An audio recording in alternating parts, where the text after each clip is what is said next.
ये दिखने में तो अच्छे खासे लगते हो और शक्ल से इंटेलिजेंट भी लगते हो, लेकिन ये क्या कीड़े मकोड़े, इतनी गंदी हैंडराइटिंग। नमस्कार प्रिय बच्चों, आशा है आप सब स्वस्थ होंगे।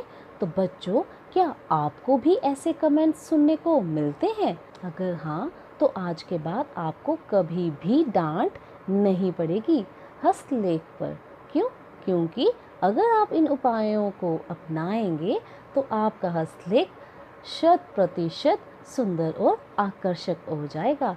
तो चलिए जानते हैं वो कौन से उपाय हैं, कौन सी चीज़ें हैं जिन्हें आपको ध्यान में रखना है और आपकी लिखावट मोतियों जैसी सुंदर हो जाएगी और सब आपकी प्रशंसा करते हुए नहीं थकेंगे। तो चलिए जानते हैं वो कुछ बिंदु जिन्हें आपको हमेशा ध्यान में रखना है।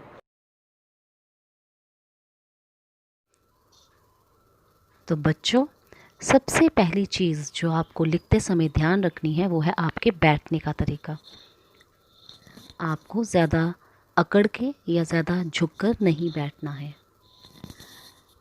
बिल्कुल आरामदायक पोजीशन आपको बनानी है और कंधे बिल्कुल रिलैक्स रखने हैं, तभी आप सुंदर लिख पाओगे।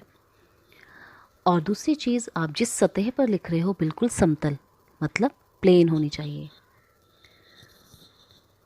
अगला बिंदु है कागज़ की स्थिति। अगर आप राइट हैंडेड हो, मतलब अगर आप दाएं हाथ से लिखते हो, तो आपके कागज़ का दायां कोना ऊपर की तरफ होना चाहिए और बायां कोना नीचे की तरफ। और अगर आप लेफ़्ट हैंड से लिखते हो, मतलब आप बाएं हाथ से लिखते हो, तो आपकी कॉपी का कागज़ का बायां कोना ऊपर की तरफ होना चाहिए और दायां कोना नीचे की तरफ। तीसरा आपका पॉइंट है पकड़। हर बच्चा अलग ढंग से पेन या पेंसिल को पकड़ता है, परंतु इस बात का ध्यान रखें कि आपको पेंसिल या पेन को अधिक कसकर या अधिक ढीले भी नहीं पकड़ना है। बिल्कुल आरामदायक पकड़ बनाएं और ये भी ध्यान रखें कि पेंसिल या पेन को अधिक नीचे या बहुत अधिक ऊपर से ना पकड़ें।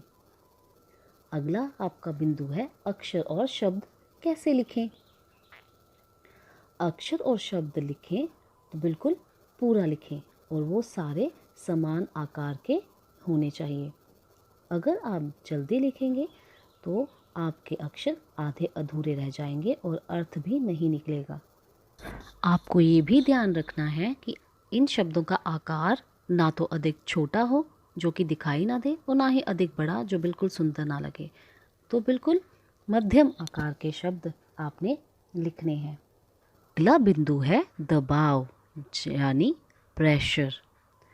तो ये भी ध्यान रखें कि लिखते समय ज़्यादा दबाव ना डालें, इससे वो अगले पेज पर छप जाएगा और आपका हाथ भी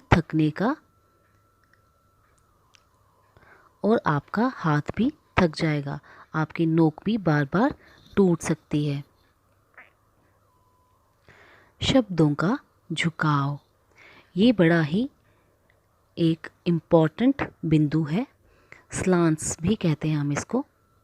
आपको हमेशा ये ध्यान रखना है कि आपके शब्द जो हैं वो सही स्थिति में हो, ये टेढ़े मेढ़े नहीं होने चाहिए। यदि आप राइट साइड दाईं ओर झुकाव करके लिखते हैं तो आपका पूरा पेज दाईं ओर झुकाव से ही लिखा जाना चाहिए। अगर आप बाईं ओर टेढ़ा लिखते हैं तो पूरा पेज बाईं ओर टेढ़ा होना चाहिए। यदि आप सीधा लिखते हैं तो पूरे शब्द आपके सीधे होने चाहिए। इसी से आपकी हैंडराइटिंग लिखावट जो है वो सुंदर दिखेगी। अक्षरों को अधिक ना खींचें। अक्षरों को या मात्राओं को अधिक आपको नहीं खींचना है, इससे वो एक दूसरे के ऊपर ओवरलैप करेंगी और आपकी हैंडराइटिंग अच्छी नहीं दिखेगी। बिंदु है संतुलन। तो आपको संतुलित तरह से अपने शब्द लिखने हैं। शब्दों को हमेशा लाइन पर ही लिखें। लाइन के ऊपर या लाइन के नीचे वो व्यवस्थित नहीं लगते और पढ़ने में भी परेशानी होती है। शब्दों के गोला आकार को ध्यान में रखें और सबको गोलाकार दें, इससे आपकी लिखावट सुंदर दिखेगी। गोल आकार के शब्द जैसे ट, ठ, ड, ढ, अ, आओ, ख, ध, घ, ये शब्दों को गोल आकार अच्छी तरह से दें और जिनमें खड़ी पाई है उस रेखा को, खड़ी पाई को बिल्कुल सीधी रखें। इससे आपकी लिखावट सुंदर दिखेगी। शिरोरेखा अवश्य लगाएं। शिरोरेखा मतलब सिर पे जो रेखा, हर शब्द के सिर पर रेखा होती है, इसे ही शिरोरेखा कहते हैं। इसे आपने अवश्य लगाना है। हिंदी में शिरोरेखा के बिना शब्द नहीं लिखे जाते। और मात्राओं को रेखा मतलब खड़ी पाई पर लगाना है। अगर आप मात्राओं को खड़ी पाई पे नहीं लगाओगे तो वो गलत हो जाएंगी। इसका आपको विशेष ध्यान रखना है। जैसे ओ, ई, उ, अंग की बिंदी का भी आपने खड़ी पाई के ऊपर ही लगाना है। देखिए कैसे अगर आप नहीं लगाते हो तो वो गलत हो जाएगा। देखा आपने किस तरह से आपने मात्राओं को शिरोरेखा तक खींचकर लेके जाना है। इसी से आपकी हैंडराइटिंग जो है वो सुंदर दिखेगी। अगला बिंदु है पेन पेंसिल का चुनाव और कागज़ का चुनाव, मतलब लिखित सामग्री का चुनाव बिल्कुल ध्यान से करें। पेन पेंसिल ऐसे चुनें जो पकड़ने में बिल्कुल आरामदायक हो। सुनिश्चित करें कि आपके पेन की स्याही फैले नहीं। कागज़ की गुणवत्ता का भी ध्यान रखें जिससे उस पर लिखावट साफ और स्पष्ट दिखती है। अगला हमारा बिंदु है सफाई का ध्यान रखें। अपना लिखे हुए कार्य पर काटापीटी ना करें। अगर आपसे कोई गलती हो जाती है तो बिल्कुल एक अकेली लाइन से उसे काट दें और अगली लाइन में लिखना शुरू करें। लिखावट को कैसे सुधारें?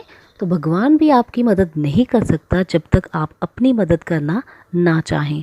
तो सबसे पहले आपको यही करना है कि आपको निरंतर अभ्यास करना है और अभ्यास भी शुद्ध लेखन का करना है।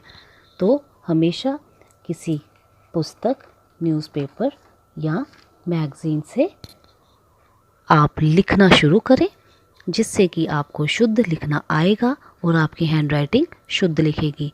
ध्यान रहे सबसे पहले धीरे धीरे लिखना शुरू करें और उसके बाद आप अपने आप अभ्यास से तेज़ लिखना शुरू कर पाओगे। तो हमें प्रैक्टिस करना, अभ्यास करना सबसे ज़रूरी कार्य है। तो जिस प्रकार आप पढ़ने पर ध्यान देते हो उतना ही ध्यान आपको अपने लिखावट पर देना है। इसी से आपका इम्प्रेशन बनेगा और सब आपकी तारीफ़ करते नहीं थकेंगे और आपको एग्ज़ाम में भी मार्क्स अच्छे मिलने में यह मदद करती है। बच्चों, कैसे लगे आपको उपाय? आशा है आपको पसंद आए होंगे। अगर आपको अपनी लिखावट पर कोई डांट नहीं सुननी है तो अवश्य इन उपायों पर कार्य करिए और आपकी हैंडराइटिंग बिल्कुल सुंदर और आकर्षक हो जाएगी। इससे आपका कॉन्फिडेंस लेवल बढ़ेगा, आप सबकी प्रशंसा के पात्र बनेंगे और एग्ज़ाम में भी आपके अच्छे अंक आएंगे। धन्यवाद।